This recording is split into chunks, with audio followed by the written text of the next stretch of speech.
Comme vous le savez, pour celles et ceux notamment qui connaissent bien l'histoire de l'Ukraine, que vous soyez ukrainien ou français, la famine génocidaire a été niée au moment même où elle s'est passée et a été niée pendant des années et continue d'être niée aujourd'hui, y compris par des professeurs d'université. On ne citera pas. Et elle a été niée par ses perpétrateurs, par Staline et ses sbires. Une des démarches qui avait été entreprise, c'était d'inviter des artistes, de grands écrivains, de grands acteurs, ou des maires, comme Édouard Herriot, à venir en URSS, en Ukraine, à l'époque en URSS, pour voir de leurs propres yeux qu'il n'y avait pas de famine, qu'il n'y avait pas de problème, que tout ceci n'était que mensonge pour ternir l'image de l'URSS. Bien évidemment, on ne leur a pas montré la vérité. On sait aujourd'hui qu'il existait à cette époque des villages Potemkin, qu'il y avait des personnes parfois qui étaient payées par le pouvoir pour donner à voir une réalité qui n'était pas la réalité.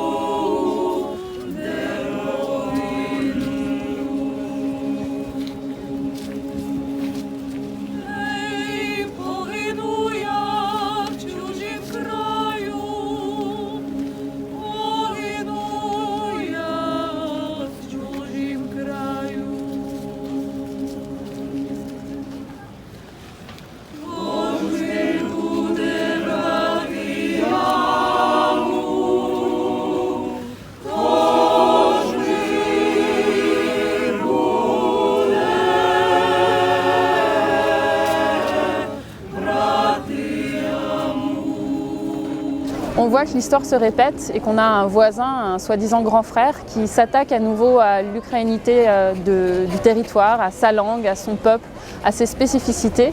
Et pour ne pas oublier, et malheureusement on ne peut pas empêcher l'histoire de se répéter, mais pour ne pas oublier et pour s'assurer que cette histoire elle perdure, qu'on ne passe pas sous silence ce pan très important de l'histoire de l'Ukraine et qu'on continue de se mobiliser aussi présentement pour le peuple ukrainien qui souffre au quotidien, il me semblait important d'être présente aujourd'hui au nom du maire de Lyon, Grégory Doucet. Je pense que c'est quelque chose qui est présent dans beaucoup de familles ukrainiennes. On ne jette jamais le pain.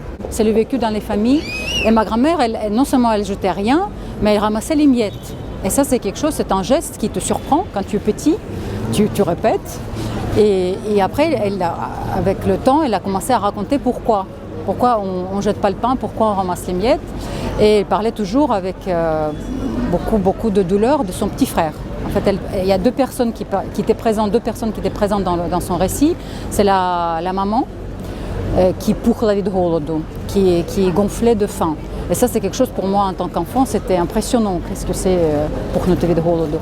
Et le petit frère, Vasselko, qui elle disait qui n'a pas survécu, qui n'a pas connu la suite. Et du coup, elle pleurait. Et parfois on continuait, parfois non, parce que ça lui faisait de la peine. Mais c'est resté quelque chose qu'on ne laisse pas les miettes sur la table. Et du coup, moi maintenant, avec mes enfants, spontanément, quand les enfants sont arrivés dans la vie, on ne laisse pas les miettes sur la table. Et pareil, j'ai commencé à expliquer. Et ce qui est difficile aujourd'hui, c'est que je me suis surprise il n'y a pas longtemps en disant non, vous terminez vos assiettes parce qu'il y a beaucoup d'enfants ukrainiens qui aujourd'hui, ils n'ont rien mangé, ou ils ne mangent pas leur faim. Et j'ai dit ça et je me suis rattrapée en disant quelque chose que j'ai entendu pendant des années, je pensais que c'était fini. Et non.